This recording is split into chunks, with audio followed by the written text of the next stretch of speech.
اعوذ باللہ من الشیطان الرجیم بسم اللہ الرحمن الرحیم الصلاۃ والسلام علیک یا سید الانبیاء والمرسلین الصلاۃ والسلام علیک یا سیدی یا رحمت للعالمین صلی اللہ تعالی علیہ وآلہ وسلم۔ امام کعبہ کا بتایا ہوا وہ وظیفہ، وہ عمل آپ کو دینے جا رہا ہوں جو جناب امام کعبہ خود کرتے ہیں۔ یہ انہوں نے خود فرمایا کہ میں اس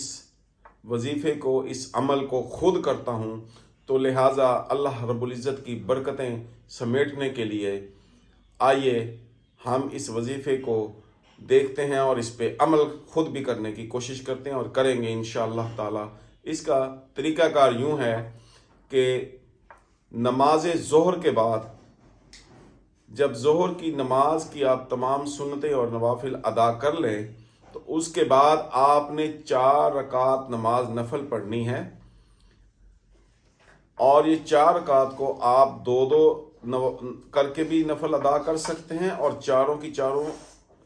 یہ نیت چاروں نوافل کی آپ اکٹھے بھی کر سکتے ہیں۔ اس میں آپ نے کرنا کیا ہے کہ سورہ الحمد شریف کے بعد، الحمد شریف کی تلاوت کرنے کے بعد آپ نے 7 مرتبہ سورہ اخلاص یعنی کہ قل هو اللہ احد یہ پڑھنی ہے، 1 مرتبہ الحمدللہ رب العالمین، اور 7 مرتبہ آپ نے قل هو اللہ احد پڑھنا ہے ہر رکعت میں۔ اس کے بعد جب یہ آپ سلام پھیریں گے، اور سلام پھیرنے کے بعد جب آپ دعا کے لیے ہاتھ اٹھائیں گے اللہ رب العزت کے حضور، تو آپ نے اس کا ثواب جو ہے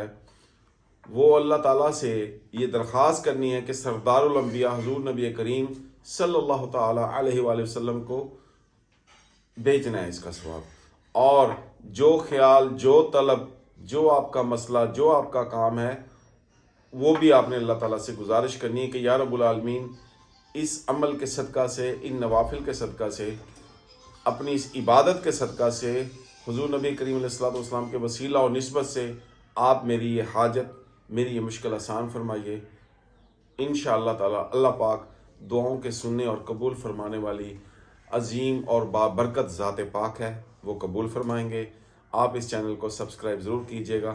السلام علیکم ورحمۃ اللہ وبرکاتہ۔